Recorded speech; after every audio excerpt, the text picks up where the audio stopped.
have more depth and accuracy.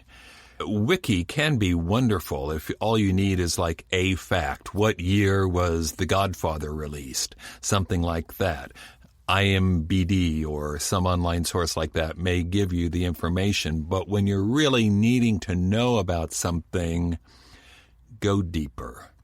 Maybe even get off the internet and go to the library or go to a reliable online database and find information of value and quality. Yes, it takes longer, but you want your book to be the best it can be, right? That's the Red Sneaker Writer's credo. Book comes first. Make the book the best it can possibly be. And you won't get there with sloppy research. My interview this time is with Nathan Bransford, author, agent, and writing coach, person who does a terrific blog every week and has real insight in how to help writers achieve their dreams. So I asked him what author advice he could offer to you Red Sneaker writers. And this is what he said. Nathan, thanks for being on the podcast. Thanks so much for having me. Okay, traditional first question. If you could give a writer or aspiring writer one piece of advice, what would it be? So there's this thing I like to call the if only game, which is that writers kind of get trapped into, which is, you know, if only I can finish my novel, then I'll be happy, then I'll be satisfied. And then once you finish your novel, then it becomes if only I could just find an agent, then I'll be happy. And then if I could just get published, then I'll be happy. And it just kind of is this relentless treadmill of like always setting this benchmark that's out of reach. And what happens is writers just, and I speak from my personal past experience, is that you kind of stop enjoying the step that you're at. You know, you stop enjoying the writing process because you're so focused on whether you're going to find an agent.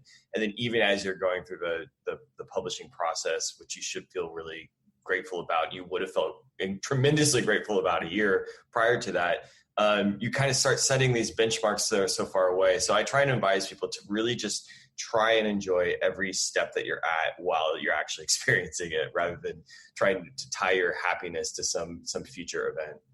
That is such good advice.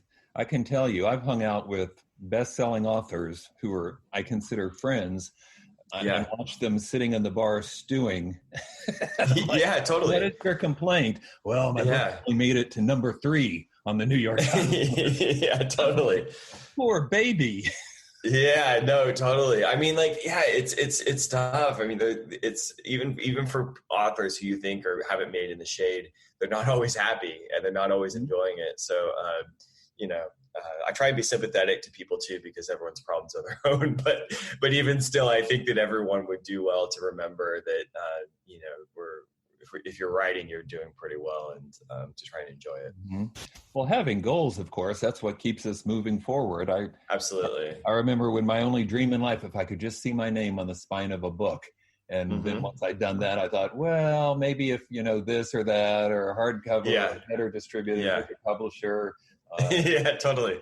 But the key that I hear you saying is enjoy it. Enjoy what you've got.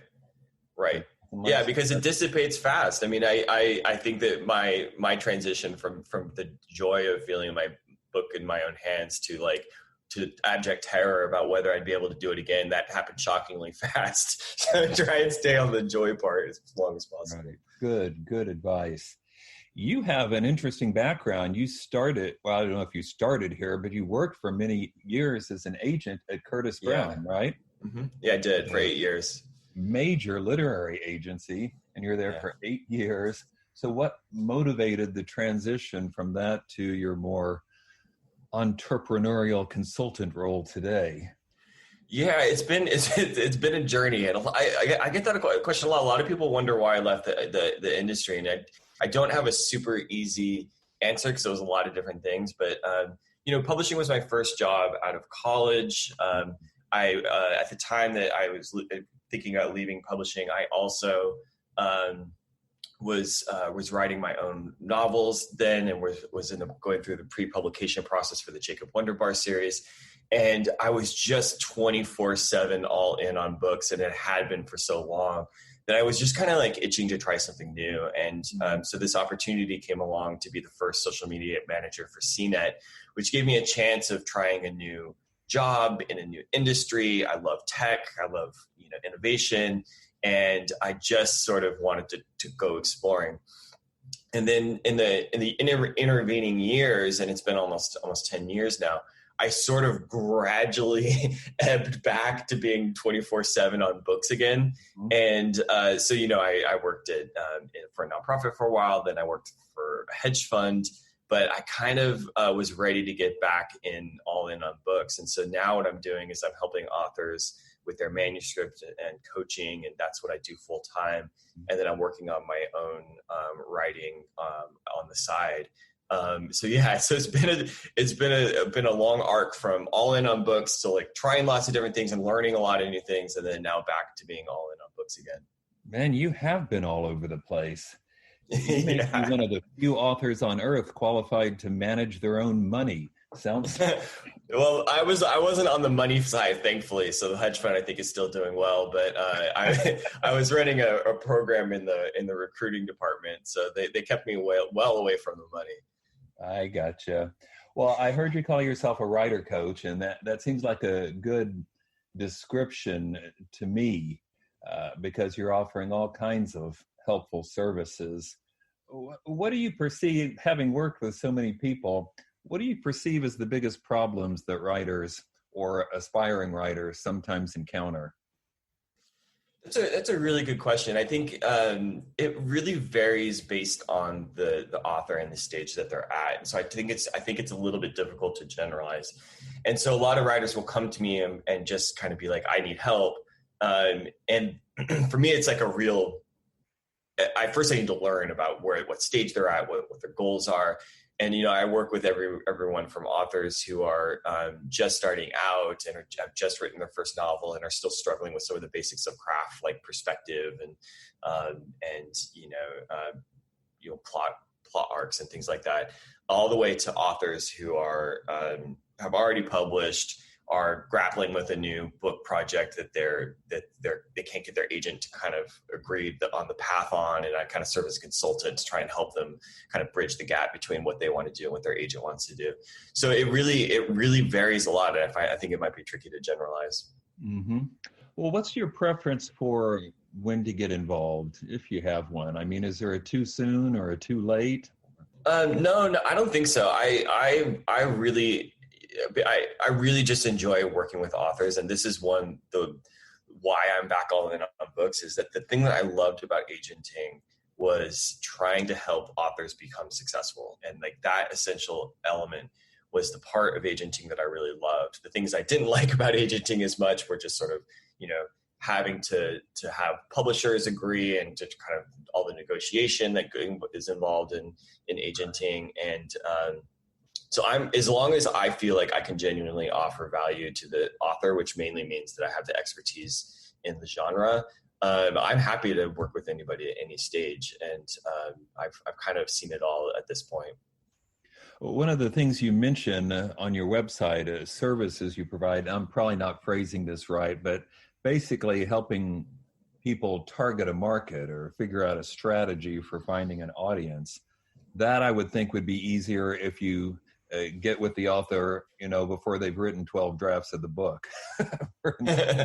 Yeah, well, it's sometimes, but other times, even when I was an agent, sometimes authors would come to me that with a book that I could see was a diamond in the rough, but it was like 5 different genres all at once. It was 5 different kinds of books all at once.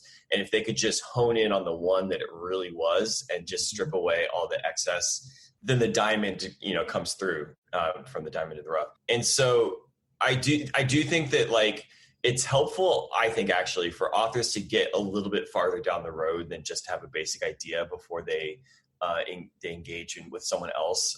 Because I think that the most important thing when you're just starting out is to find your voice, to find the story that you're really trying to tell. And I think that it can be dangerous to have too many cooks in the kitchen before you do that. And so I'd get to at least 50 pages. I would get to at least get at least to the point where the book feels like your book before you then start inviting feedback, because that's, to me, the key thing is to really, really first find your voice. And that's got to be one of the toughest things to do. How do you help people find their voice? I mean, that's such an elusive, not illusory, elusive concept. How do you help writers with that? To me, I think first it's just through encouragement, because I think finding your voice is a very individual process and there's the only thing I think you can really do is write your way to your voice. You just ignore how bad you think your writing is. You keep pressing forward and you just keep going, even though you feel like you're imitating, even though you feel like everything's bad. And then all of a sudden you'll have that breakthrough where you'll get to something and you'll be like, oh, wow, this is different. This feels like me. I like this. And that's what you have to get to. I think and I don't know that there's any substitute for just writing your way to that, except to just encourage. And so if I were to jump in as a coach, I would just encourage people to just keep going and follow their own vision and trust themselves. But once you have your voice, then still people can get in your head, you can get blown off course. And so what I really try and do as a coach and as an editor is to really get in tune with what the author is trying to do and help them stay on course and help them listen to themselves and help them, apply their craft, but don't let the people who are telling you how they would write the book get in your head. That's really good advice. I've seen in my writing retreats people who come in and, either clearly imitating and that's what they think is their voice, except it isn't. It's somebody else's. Right. Haven't written enough to get there, because it's not going to happen. Yeah. You sit down and start typing. No, and it may take a very long time. But you just have to keep pushing forward and until you get there. And then all of a sudden you do get there and you're like, oh, and you kind of know it when you see it and you feel it. Yeah, I think there's some truth in it. What are some of the other craft issues that come out? I know you've talked about helping authors hone their craft. What does that comprise? What's involved there? It really, it varies a lot, but some of the most common issues I see are with authors who are just starting out are kind of a mishmash of a perspective. Perspectives should be cohesive and consistent and clear. And so if it's omniscient, it should be omniscient. If it's third person limited, it should be third person limited. The tenses should be consistent. But a lot of people who are just starting out kind of don't really know this or haven't intuitively grasped that there are unique, specific perspectives.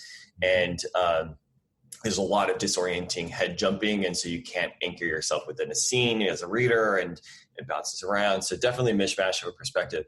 The one thing I'm also seeing a whole lot of lately is an over-reliance on dialogue to carry scenes.